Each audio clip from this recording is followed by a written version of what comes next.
মা বোনেদের বিষয়ে ঘোষণা। মা বোনেরা যারা আছে আমার মেহমানরা তিনটায় আপনারা সকলে চলে আসেন। এরপরে আপনাদের খাওয়ানো হবে।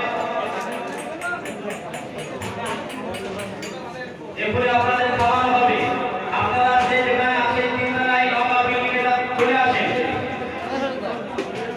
আনাও শুরু হচ্ছে। যখন হাইয়া সালাহ বলবে আপনারা উঠে দাঁড়াবেন। তারপরে হাইয়া সালাহ বলার পর হাইয়া সালাহ বলবে তারপরে দাঁড়াবেন। আনাও শুরু করে দেন। যখন জামাত ইমামতি করছে আমাদের সামনে হয়ে গেছে তো পরিচিত মুফতি আলাউদ্দিন সাহেব নামাজ পড়া হয়ে গেছে তো।